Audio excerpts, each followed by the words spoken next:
Shalom, shalom, bien-aimés frères et sœurs dans le Seigneur. Dans l'évangile de ce jour doit se lire au regard d'un verset qui est important pour bien comprendre l'évangile de ce jour. Ce verset, c'est Deutéronome chapitre 19, verset 15. Le livre de Deutéronome chapitre 19, verset 15. Il est écrit: un seul témoin ne suffira pas contre un homme pour constater un crime ou un péché. Quel qu'il soit, un fait ne pourra s'établir que sur la déposition de 2 ou de 3 témoins. Ils avaient une manière de régler les litiges. Donc imaginons, nous aujourd'hui, nous avons les tribunaux, mais bien sûr, le peuple d'Israël aussi avait sa façon de régler les litiges, ceux qui péchaient qu'il fallait sanctionner et tout ça. Et il est écrit que un seul témoin ne suffira pas. Pour déclarer que quelqu'un est coupable, par exemple, il faudra 2 ou 3 témoins. Bien-aimés frères et sœurs, dans l'évangile de ce jour, tiré de Jean, chapitre 5, versets 31 à 47, c'est ce que Jésus essaie de démontrer. Les pharisiens le rejettent, les pharisiens ne croient pas en ce qu'il est venu faire. Les pharisiens font des objections sur son ministère. Ils s'opposent, ils résistent, ils ne croient pas. Ils sont dans l'incrédulité. Jésus leur dit: vous croyez à Moïse. Et Moïse, la loi de Moïse dit que pour valider un témoignage, pour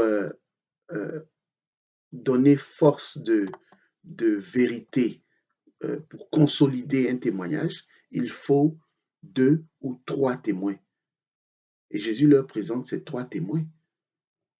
Le premier de ces témoins, c'est Saint Jean le Baptiste, le témoignage de Jean le Baptiste.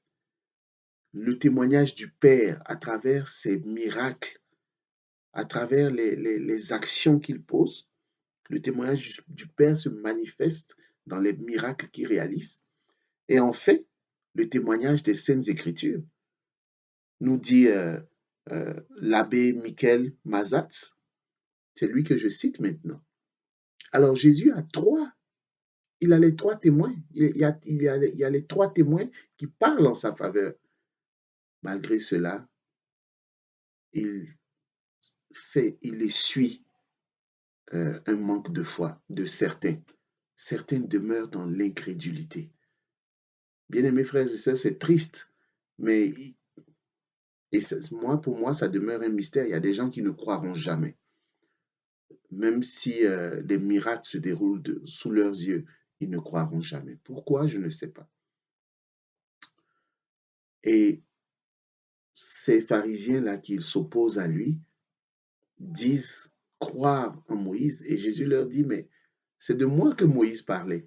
Je suis le prolongement, si je puis dire, ou je suis celui qui vient clarifier davantage les dires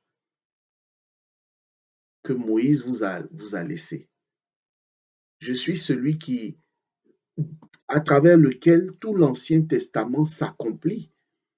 Et on se souvient, il y a un vieil adage de Saint Augustin qui dit que l'Ancien Testament se dévoile dans le Nouveau Testament et le Nouveau Testament est caché dans l'Ancien Testament.